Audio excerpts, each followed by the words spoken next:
Le Seigneur soit avec vous. Et avec votre esprit. Évangile de Jésus-Christ selon saint Marc. Gloire à toi, Seigneur. Dans son enseignement, Jésus disait « Méfiez-vous des scribes qui tiennent à sortir avec des robes solennelles, qui aiment les salutations sur les places publiques, les premiers rangs dans les synagogues et les places d'honneur dans les repas. Ils dévorent les biens des veuves et affectent de prier longuement.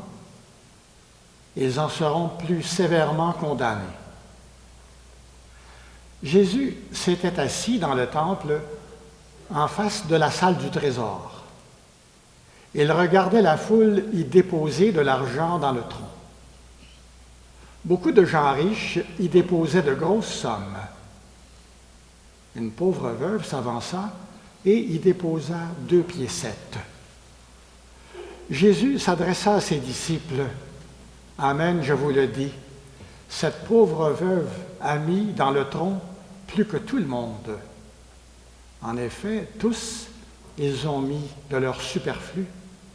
Mais elle a pris sur son indigence. Elle a tout donné, tout ce qu'elle avait pour vivre. » Acclamons la parole de Dieu. Louange à toi, Seigneur Jésus.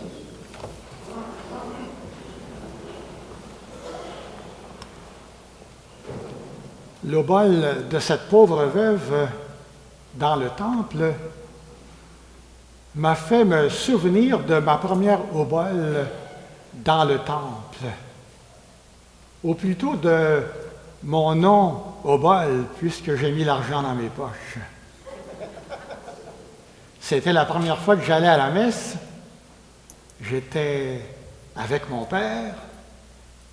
Après, tout était en latin, sauf le sermon. Mon père avait cogné des clous un peu, approuvé. Il se levait à 4 heures pour traire les vaches.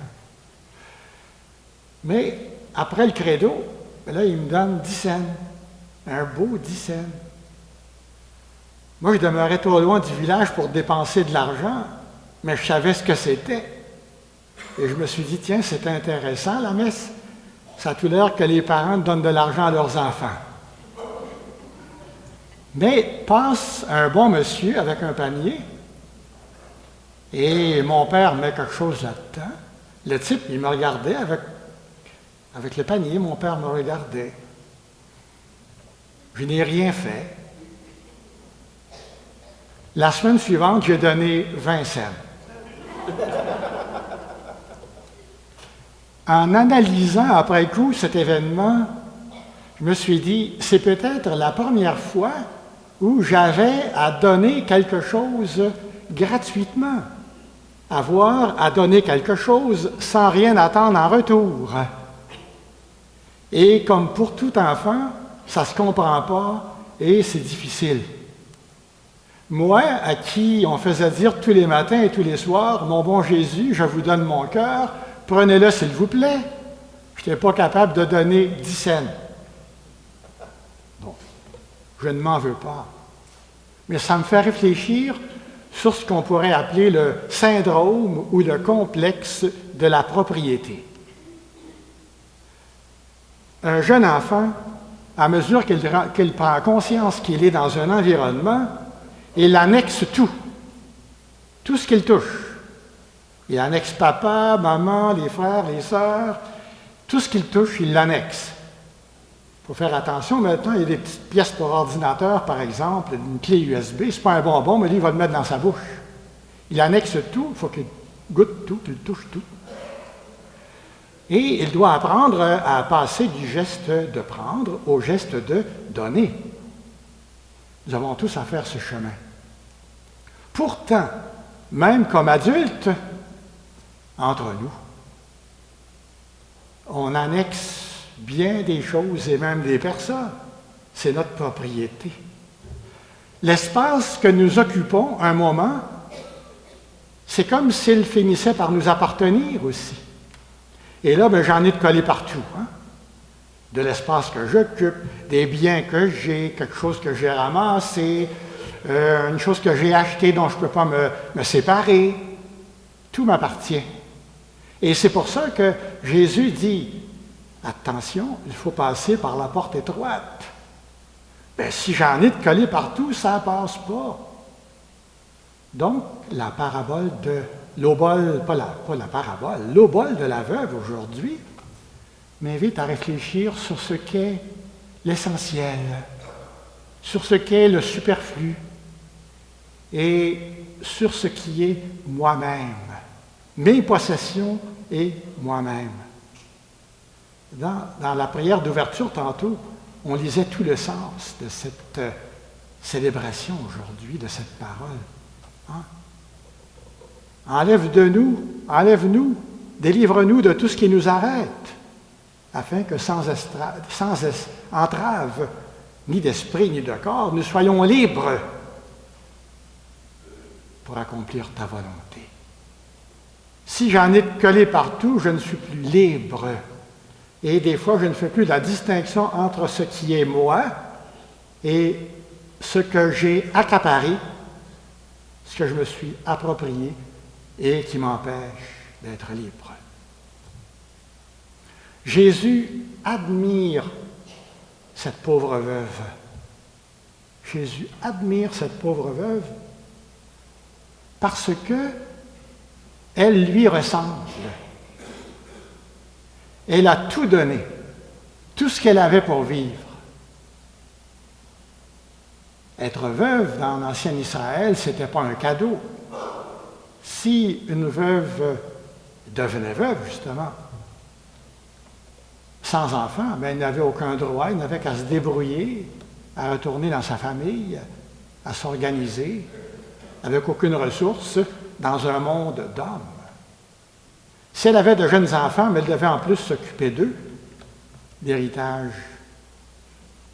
Si elle était seule, aller à la famille de son mari.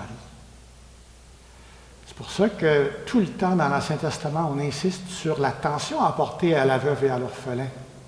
Et Jésus a dit, méfiez-vous de ces scribes, ils dévorent les biens des veuves et vont bien paraître en public. La veuve de Sarepta, de la première lecture, et cette pauvre veuve, ce sont des femmes fortes, ce sont des femmes libres, capables d'aller au bout de la confiance, même si elles ne possèdent rien, capables de faire la part des choses entre l'essentiel et le secondaire et le personnel, capables de savoir ce que c'est l'amour, jusqu'où conduit l'amour, jusqu'où conduit la confiance. Jésus regardait la foule déposer de l'argent dans le tronc.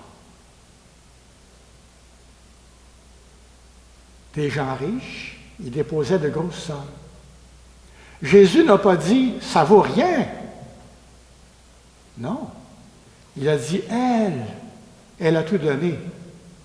Eux, ça peut être beau, mais c'est leur superflu. Elle a tout donné. Tout ce qu'elle avait pour vivre. Jésus regardait la foule. Jésus regarde encore la foule. Jésus nous regarde, Jésus me regarde aujourd'hui et il voit ce que j'ose donner.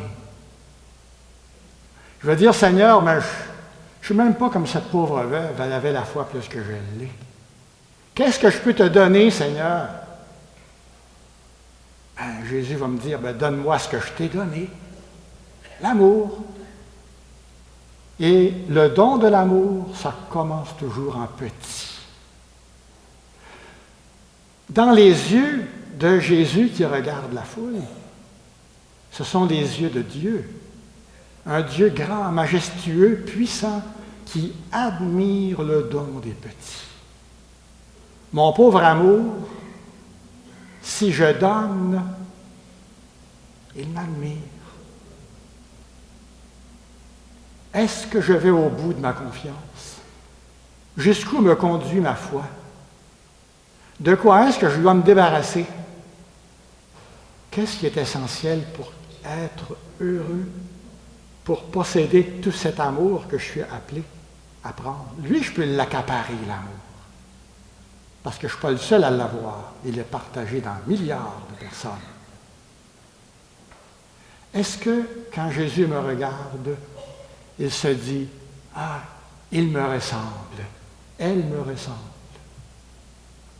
Parce que le don total de Jésus, qu'il admire chez cette veuve, c'est ce que nous célébrons dans l'Eucharistie.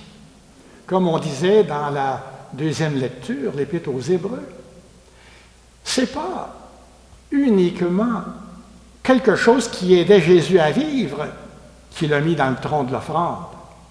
Il a mis sa vie dans le tronc de l'offrande. Sa vie. Et maintenant, nous avons à pas simplement admirer cette pauvre veuve, nous avons à découvrir notre propre façon d'agir comme elle. C'est possible. Oui, nous pouvons donner de l'argent le peu que nous avons, mais il y a aussi combien de choses qu'on donne gratuitement que personne ne s'aperçoit sauf Jésus. Une journée où j'ai un mal de tête toute la journée puis que ça ne paraît pas parce que je fais tout avec le sourire. Une journée où je suis éreinté derrière mon comptoir et que ça ne paraît pas parce que je suis aux autres. Combien de façons? Chacun trouvons notre manière. Et cette pauvre veuve, ce n'est pas une parabole. C'est une femme qui a existé humainement et qui existe toujours dans l'éternité. Jésus l'a vue, ses disciples l'ont vue, ils l'ont admirée.